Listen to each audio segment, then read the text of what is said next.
Dr. Kemi for Kemi Talks Media. It's Tuesday, the 24th of June, 2025. Let's talk about the travel alert that the United States gave out yesterday to Nigerians and Americans. I said Nigerians and Americans, but it's really an American alert for U.S. citizens living in Nigeria or planning to go to Nigeria. The embassy staff, their families, and anything American in there. If you're on Nigerian soil and the Americans give a warning to their citizens, it's important that you know, okay, what that alert is about or some more information because it's your soil. They're on it. Early yesterday, I put out a lot of travel alerts from the State Department. You remember the one from Qatar? How I put that up so early, like 8 a.m. Nigerian time. By maybe evening, the Iranians had already thrown a bomb towards Qatar, the military base for the Americans. I had several alerts.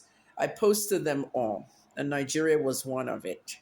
Now, that alert specifically said, do not enter. The word the embassy and the word the State Department used was prohibited. Okay, you guys have expensive phones. Can you Google that? Prohibited. Prohibited means you're banned from entering a government building in Nigeria or a military facility because the U.S. has intelligence that something can harm anyone, an American and including Nigerians. Okay, we haven't learned from what happened in Kenya. I covered that. Okay, 1998.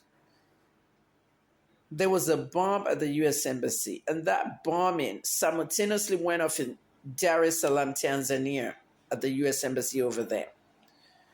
One of the things I discovered on that particular story was that there were more casualties outside.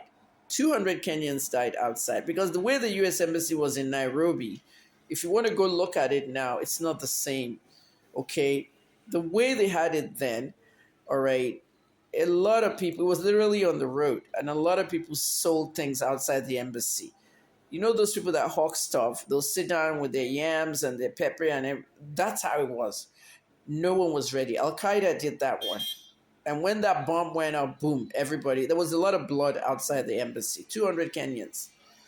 Now, if they gave Americans a warning for that, okay, wouldn't it include the Kenyans that own the country? All right. Let's talk about Honorable Minister Mohammed Idris. Now, you put out a statement stating that people should disregard the American thing and that the security agencies in Nigeria are working around the clock to protect lives and property, and people should just go about their ways. Did you put any specific safety things there? You guys are carrying Twitter, Facebook, Instagram accounts, and you can't go live and talk to Nigerians. You're the Minister of Information. I have a PR degree. I can do that job better than you can because you don't know anything about media relations and public relations. You're supposed to tell them specific things to do. I said some on my video. The Americans said government buildings. They have intelligence about government buildings and military facilities. That exactly looks like what they had for Saudi Arabia. For Qatar, they said they should shelter. For Lebanon, they said they should leave. But you don't have any specifics for the people? We're not stupid. You're endangering Nigeria. Honorable Minister Idris, Mohammed Idris is the Minister of Information and National Orientation. You guys, you're doing your job so poor. President Tinubu, your entire cabinet needs to be reshuffled. I said that in 2023. You reshuffled in 2024. These people are not working. One of your special advisors went on a rise yesterday and talked about how he couldn't talk and how he couldn't even see you. Okay, everybody has something going on over there. But at the end of the day, you're working for the Nigerian people. Like I said, I'm on the verge of doing political activism because it's time we need people to start fighting for the Nigerians. I left Nigeria. I was disappointed at everything. But at the end of the day, my voice is loud across the world, and I'm going to use it to speak on behalf of the Nigerian people who elected you guys there and put you guys to work. Now, let's talk about that travel advisory. The last time in Abuja, it was a bomb under the steps. The media did not report it. They were not allowed to report it. But I, as an independent journalist, I said they found a bomb under the steps and they detonated it. Now, I didn't see where the bomb was found. Muyiwa Adejobi posted something cryptic, trolling me.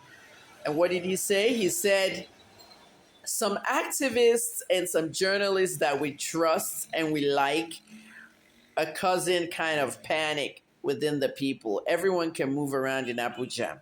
And I knew he was referring to me and Charlie Boy because we spoke about it. There was a bomb found under a building, under the steps. I wouldn't tell you where it is either. But there is credible intelligence from the Americans about this.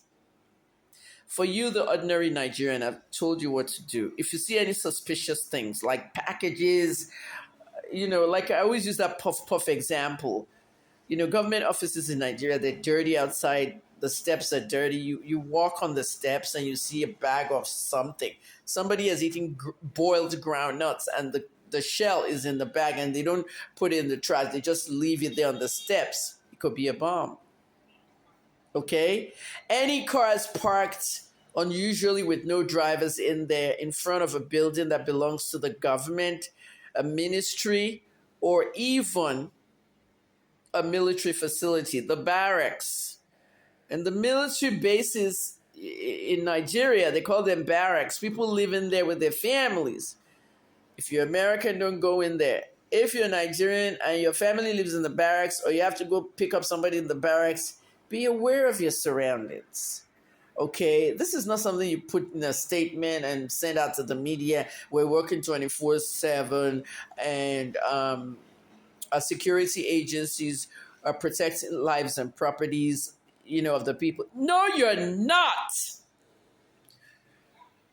Minister Mohammed Idris, you're not protecting lives and property. There's a silent genocide going on. If you were protecting lives and property, everything that happened in Benue last week, the week before, and for the last 2 years that President Tinubu has won this presidency will not be going on. You're not protecting lives and property. Nigerians are dying by the mounts.